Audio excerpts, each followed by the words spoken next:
Saludos y bendiciones. Una vez más por acá, esta es su Escuela Teológica Integral Reformadora. Estamos con esta materia hermosa de lo que es la sanidad divina, la sanidad en Cristo. Uno de los beneficios adquiridos por Cristo Jesús a través de su sacrificio sustitutivo en la cruz del Calvario, del cual nosotros debemos de estar muy pendiente, muy latente, y disfrutarlo, como lo que es la sanidad divina. Así como estamos disfrutando la salvación, el perdón del pecado y de los pecados, también debemos de disfrutar y de gozar de la sanidad divina, que es una bendición. La sanidad divina en el Antiguo Testamento fue una promesa, pero ahora en el Nuevo Testamento no es una promesa, es una bendición. ¿Cuál es la diferencia que hay entre una bendición y una promesa? ¿Qué es una promesa, hermano Pedro? Promesa. Algo que usted prometió y todavía no lo ha entregado. ¿Qué es una bendición, Rafaelito? Algo que usted prometió pero ya entregó. Así que lo que viene en camino hasta ahorita es una promesa. Pero cuando ya lo entregó, deja de ser promesa y pasa a ser una bendición. Entonces, la sanidad divina o la sanidad en Cristo no es una promesa, señoras y señores, es una bendición. Es como nuestra salvación. Nuestra salvación no es una promesa. Ya nosotros estamos salvos. Que falta finiquitarla en cuanto al cuerpo, sí. Falta llevarla a cabo en su totalidad, sí. Para esa tenemos una promesa que es el arrebatamiento de la iglesia. El día del arrebatamiento de la iglesia se concreta en su totalidad nuestra salvación, que ya estamos disfrutando. Entonces, igual tenemos la salvación. Al verbo nadie lo obligó a entrar en el pacto, él se ofreció. Al verbo nadie lo obligó a entrar en el pacto, él se ofreció. Si analizamos a Isaías 6, 8 y 9, podemos notar la disponibilidad del verbo en una forma voluntaria, y digo del verbo porque se cree que en Isaías 6, 8 se cumple una ley de doble referencia, la cual indica que no solo se está tratando en un aspecto personal del profeta Isaías, sino también se hace referencia al verbo en cuanto a la gran comisión. Después oí la voz del Señor que decía: ¿a quién enviaré? ¿Y quién irá por nosotros? Note la expresión. Primero, ¿a quién enviaré? Uno, ¿sí? Pero luego dice: ¿y quién irá por nosotros? Plural. Entonces respondí yo: heme aquí, envíame a mí. Podemos observar, según el término anda, el cual está en el comienzo del verso 9 y lo registrado en el verso 8, descrito anteriormente, que la divina comisión no es un mandamiento, sino la aceptación de un voluntario. El verdadero llamamiento es el clamor de un corazón que ha escuchado el mensaje celestial y anhela salir a proclamar al mundo el amor de Dios. En Isaías 6, 1 y 8 se descubre la visión salvadora del conjunto de la deidad. Dios exclama: ¿a quién enviaré? ¿Y quién irá por nosotros? Nosotros responde ¿quién irá por nosotros? Responde el verbo: heme aquí, Señor, envíame a mí. En Filipenses, Pablo presenta la disponibilidad del verbo en humillarse para hacerse carne y manifestarse en la persona de Jesús. Vamos a ver lo que dice el texto. Haya pues en vosotros este sentir que hubo también en Cristo Jesús, el cual, siendo en forma de Dios, no estimó ser igual a Dios como cosa a que aferrarse, sino que se despojó a sí mismo, tomando forma de siervo, hecho semejante a los hombres, y estando en la condición de hombre, según los escritos de Juan, Jesús vino por nuestra regeneración en una forma voluntaria. Por eso me ama el Padre, porque yo pongo, escuche la expresión, nadie lo obliga, porque yo pongo mi vida para volverla a tomar. Nadie me la quita. Es decir, nadie lo obliga, nadie lo empujó, nadie lo está venciendo, sino que yo de mí mismo la pongo. Tengo poder para ponerla y tengo poder para volverla a tomar. Quiero que analicemos un poquito acá. Tengo poder para ponerla. Tengo poder para ponerla. ¿A qué cree usted que se refiere? Tengo poder para ponerla. Libre decisión. Libre albedrío. Pero ¿qué es lo que le da a Jesús el poner su vida por un grupo de gente que ni lo conocen, en su gran mayoría, que no le prestan atención, que cada uno anda embelecido, embriagado, emborrachado en su vagancia, en su delincuencia, unos a un nivel y otros a otro? Es decir, ¿qué es lo que motiva a Jesús a poner su vida? ¿El libre albedrío? No. ¿Qué lo mueve? El ágape, el amor. Porque lo que sostuvo a Jesús en la cruz no fueron los clavos, fue su amor, porque él podía bajarse tranquilamente. Pero su amor, entonces, tengo poder para ponerla, tiene que ver con el ágape. Es decir, el poder del cual él está hablando, tengo poder para ponerla y tengo poder para volverla a tomar. Este mandamiento recibí de mi Padre.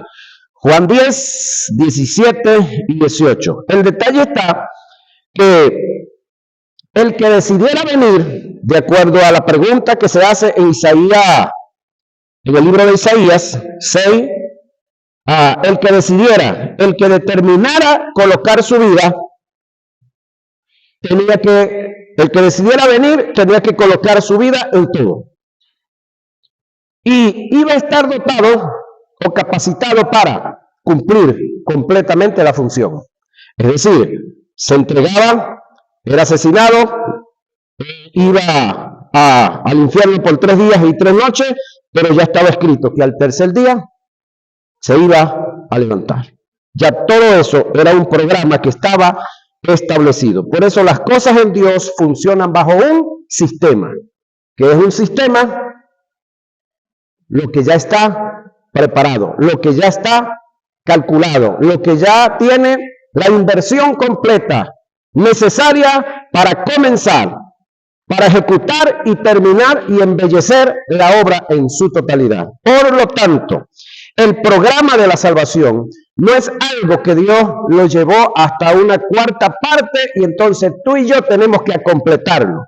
No es algo que Dios hizo Dios Cristo pagó la primera cuota en la cruz del Calvario y tú y yo tenemos que pagar los giros para la salvación, como más o menos dan a entender algunos predicadores que muestran que la acción de Jesús es como si fuera el pago de la cuota inicial de la salvación, pero tú y yo tenemos que pagar los giros a punta de ayuno, a punta de oración, a punta de diezmo y ofrenda. No estoy negando todo lo que estoy diciendo, lo que estoy negando es para lo que algunos tratan de mostrarlo, e incluso los que andan moviéndose ahorita en los fulanes pactos, es decir, pacte por la salvación de su hijo, pacte por la salvación de su suegra, pacte por la salvación de X razón. Es decir, la fe, el sacrificio de Jesús no importa, importa si tengo plata o no tengo.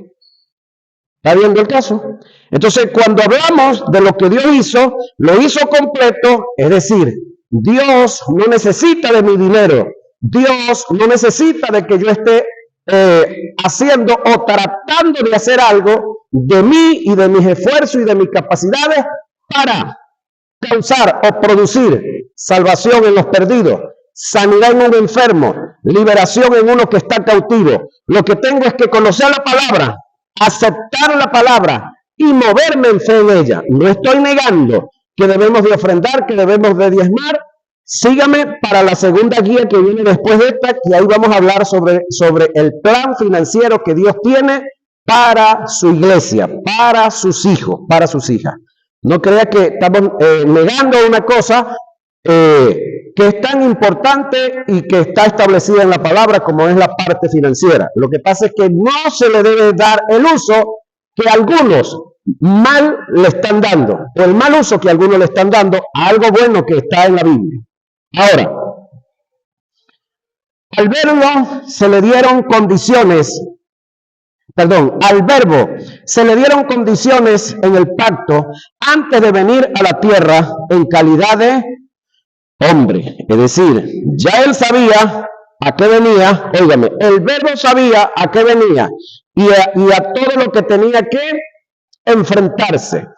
Como omnisciente, como omnipotente, como omnipresente, tenía toda esa prerrogativa y todos esos conocimientos.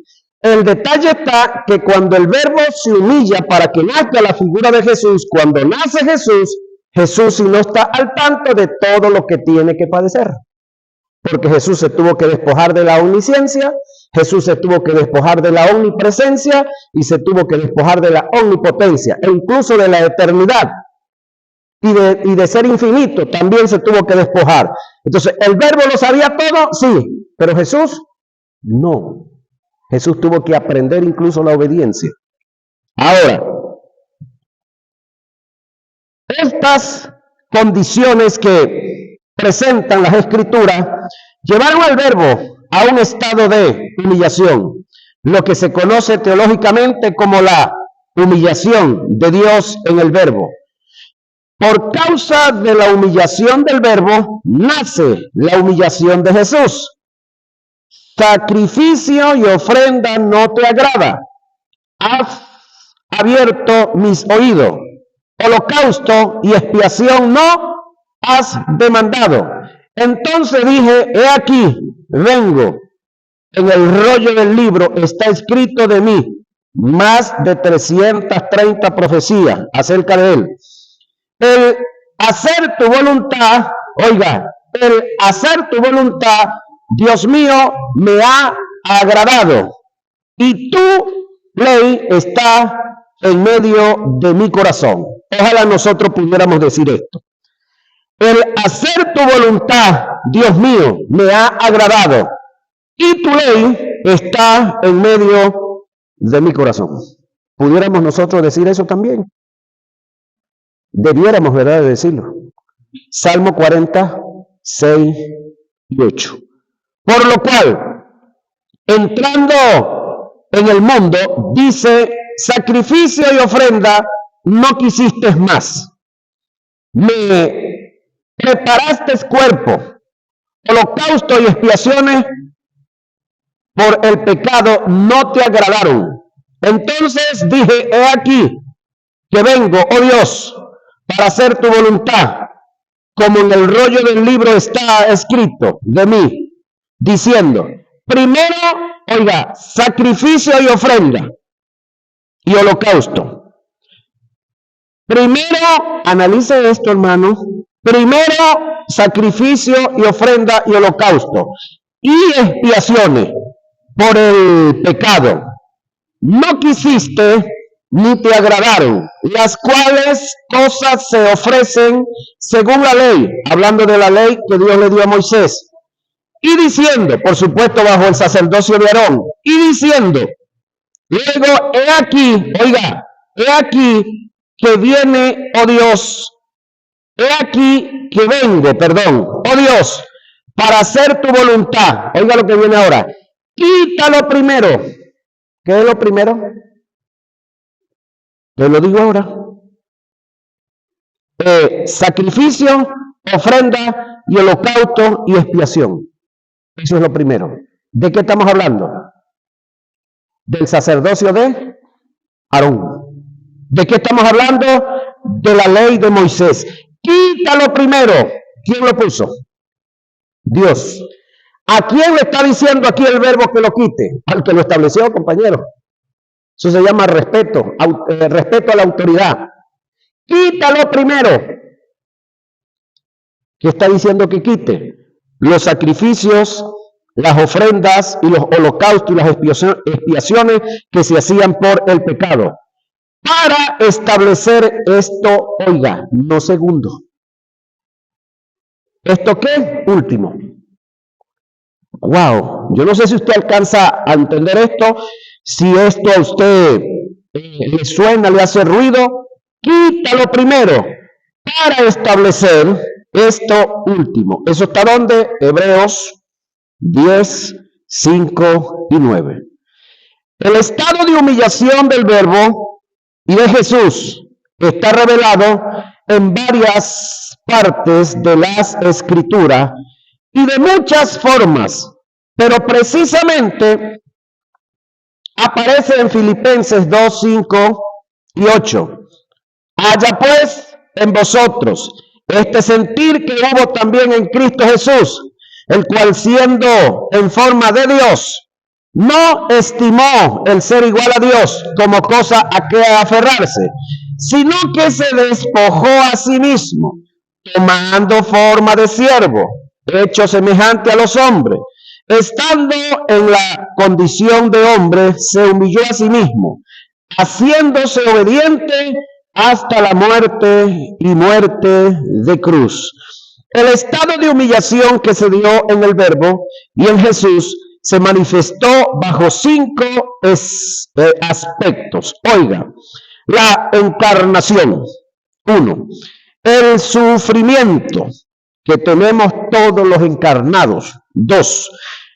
Las muertes, la sepultura, el descenso al infierno, lugar de tormento. De estos, nada más vamos a tocar el segundo y el tercer aspecto. Los demás se los dejamos para que usted los analice, para que usted los estudie en lo personal. Pero estos 5 aspectos debiéramos de analizarlos. Reitero, la encarnación, el sufrimiento, las muertes, la sepultura, el descenso al infierno. Sufrimiento. Todos los sufrimientos de Cristo fueron el resultado del hecho de haber tomado el lugar de los pecadores en forma vicaria. Nadie pudo sentir lo penetrante del dolor, la pena y el mal moral como lo sintió Jesús. Generalmente, lo que más se conoce es que Dios hizo caer sobre Jesús nuestras iniquidades y nuestras enfermedades como un diluvio. Sin embargo, debemos conocer otras aflicciones en la vida de Jesús, tales como el Getsemaní. ¿Sí? Getsemaní. La tortura romana, el Gólgota, que formaron parte de su sacrificio y redentor. Vamos a comenzar a narrar los padecimientos de Jesús paso a paso para que podamos crear conciencia con respecto al costo que tuvo nuestra salvación. Comencemos con el Getsemaní.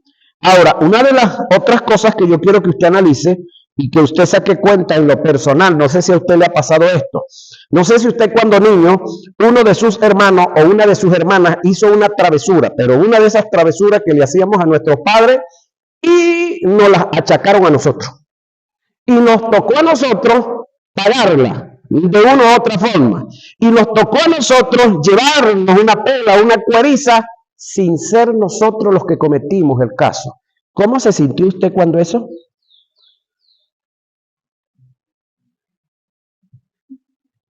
¿Qué hubo dentro de usted en ese momento? Gozo, alegría. Usted dijo, me lo merezco porque yo quebré el vaso. Yo fui el que rompí eso. Yo fui el que quemé eso. Yo soy, me advirtieron, me dijeron que no lo hiciera y seguí de porfiado. ¿Sí? Usted dijo así, ¿verdad? Porque usted no lo rompió. Usted no debía de haberlo pagado. Bueno, póngase en los zapatos de Cristo ahora, ¿ve? Que todo lo que le vino a él no fue por culpa de él. No fue por culpa de pecado que él haya cometido, que él haya hecho. Fue por lo suyo y fue por los míos. ¿Alguien puede decir algo?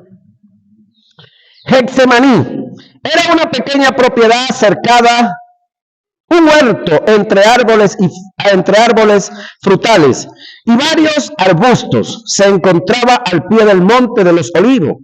Este término etimológicamente significa prensa de aceite.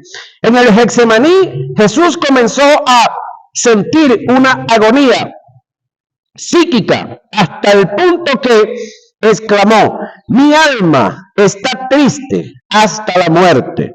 Entonces llegó Jesús con ellos, sus discípulos, a un lugar que se llamaba Getsemaní y dijo a sus discípulos, sentado aquí, entre tanto que yo voy allí y oro. Y tomando a Pedro y a los dos hijos de Zebedeo, comenzó a entristecerse y a angustiarse. Una cosa es entristecerse y otra cosa es angustiarse. Creo que está más al antiguo angustiarse después de entristecerse, ¿no? Ok, angustiarse. En gran manera. Entonces Jesús les dijo, mi alma está muy triste hasta la muerte. Él sabía, ya estaba claro, que no había marcha atrás. Que esa tristeza que él tenía iba a culminar, iba a terminar, era con su muerte física. De paso, por un pecado, por un error, por una falta que él no había cometido. Es lo más tremendo del caso, ¿no? Ahora, no era, me imagino que Jesús había pasado varios momentos de tristeza y los había superado, pero él sabía que no había marcha atrás, que esto era hasta que finalmente él muriera. Y se imaginaba sobre su muerte por causa de lo que estaba escrito, de lo que él había leído, pero él no tenía la omnisciencia de saber todo lo que le iba a sobrevenir. Ahora, en este momento y en este lugar es que por primera vez, oiga, por primera vez y única, Jesús pidió apoyo en oración. ¿Cuántas veces usted ha pedido apoyo en oración? Muchas. Y las que le falta pedir, ¿verdad? ¿Cuántas veces Jesús había pedido? Ninguna. Nunca antes se había sentido en esta condición. Ahora, eso está en Mateo 26, 36 y 38, lo que acabamos de leer. Según lo escrito originalmente, lo que realmente Jesús expresó fue, tengo una tristeza que me está causando la muerte.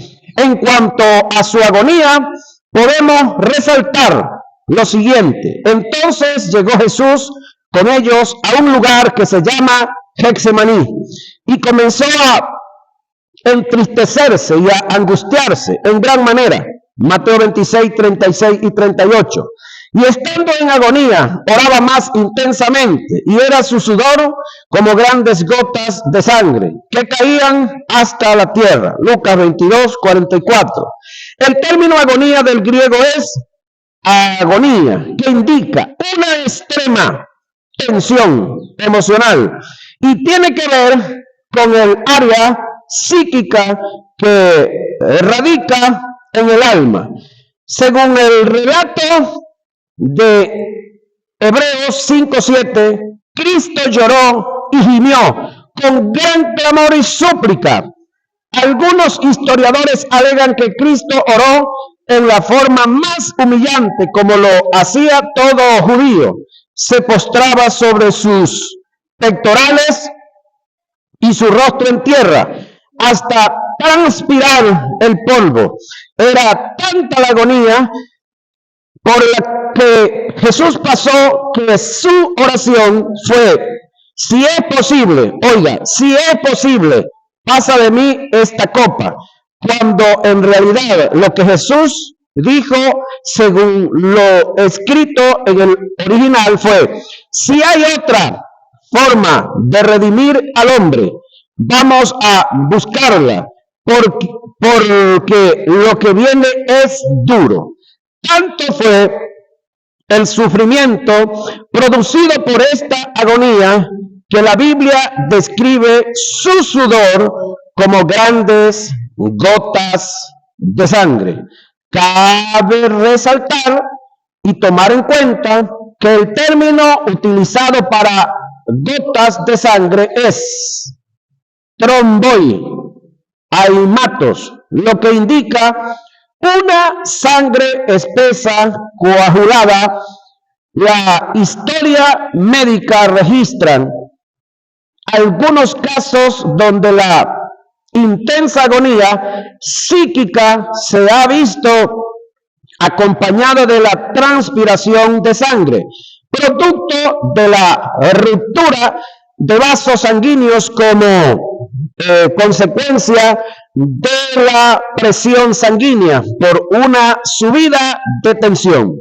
El comentarista bíblico Martin Henry destaca que Lucas se refiere al sudor de sangre después de la llegada del ángel para confortar a Jesús, lo que nos permite ver que este sudor fue efecto de una reacción tremenda por la que la sangre que se había retirado al corazón, como ocurre en todos los casos de pavor, al agudizarse el clímax de la agonía con la compensación de las palabras del ángel, se vino un tremendo rebote hacia la periferia, haciendo saltar las plaquetas y colocándose finalmente a través de la epidermis y producir la sudoración de sangre, conocido en la medicina como hemohidrosis o hematridosis. Para mayor credibilidad, debo resaltar que Lucas, quien hace registro de este acontecimiento y de los sufrimientos de Jesús, fue un médico reconocido como uno de los mejores en época, tanto que en el estudio de la cristología no se debe pasar por alto. Después de pasar por la agonía en el Getsemaní, Jesús pasó por el juicio de los hombres, trasnochado, con hambre, cansado, lo llevan ante el sumo sacerdote, posteriormente es llevado ante Pilato. Este lo remite a Herodes, después es devuelto a Pilato, luego es presentado ante el pueblo, donde se toma la decisión de soltar a Barrabás y crucificarlo, después de haberlo sometido a una caminata de 4 kilómetros aproximadamente de una parte a otra. Es sometido al acto de flagelación. La flagelación, según la ley, antes de toda crucifixión, era obligatorio flagelar al reo. Solamente se exentuaban de esta práctica a las mujeres, a los sacerdotes y a los soldados romanos. El instrumento de flagelación era un látigo corto llamado flagrum o flagelum con varias apéndices o correas de cuero de distintas extensiones, a los que se le amarraba al final pequeñas bolas de hierro y o huesos de oveja intercalados. La víctima era despojada de su ropa. Sus manos eran atadas hacia arriba a un poste. Espalda, glúteos y muslos y piernas eran flagelados por dos soldados que, colocados a ambos lados de la persona, se alternaban los azotes. Debemos tomar en cuenta que quienes flagelaron a Jesús eran verdugos, hombres especializados en la materia, con una mente cauterizada, sin estado de conciencia. Ellos tiraban el látigo hasta partir el alma de una forma indolente. El daño infligido por los azotes dependía de donde se colocaran los verdugos. El propósito de las flagelaciones no era causar la muerte, sino torturar para que muriera a largo plazo en la cruz. Por esta causa, el verdugo debía tener cuidado de aplicar el castigo en las zonas del cuerpo más propicias para la flagelación. No debía dirigirse a la cabeza, estómago, ni hígado. Esto es en el costado derecho, como tampoco a los testículos. Esto indica que las flagelaciones dadas a Jesús cayeron sobre un mismo lado de su espalda y glúteos.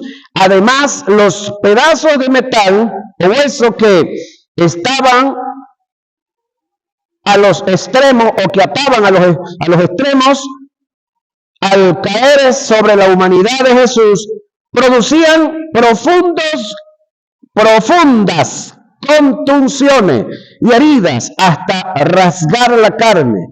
Tomando en cuenta que a Jesús no lo flagelaron los judíos, sino los romanos, podemos deducir que no le dieron 40 latigazos, sino 120. Esto es 3 veces 40. Por supuesto, fueron 40 golpes, pudiéramos decir, pero como el látigo, es decir, 20 cada uno de los verdugos, pero como el látigo tenía 3 puntas, sencillamente multiplique 20 por 3 y luego por 2. ¿Cuánto le dio? 120. ¿Sí? Ahora, la corona de espina. ¿Sí? Ya podemos ver y analizar todo lo que ya habíamos estudiado, por supuesto, en cristología y en otras materias, pero aquí estamos recordando toda la tortura que había pasado Jesús. Estamos trayendo a memoria los padecimientos los cuales él tuvo por causa del pecado que había sido colocado sobre él. Lo más tremendo del caso es que él estaba siendo azotado, él estaba siendo castigado por una culpa de algo que él no había infringido, fallado o comídose o dañado. La corona de espinas. Adición a esto, le colocaron una corona de espinas sobre la cabeza, una de las partes más sensibles del ser humano. La corona que colocaron sobre Jesús no era en forma de circunferencia, sino que era especie como de un casco.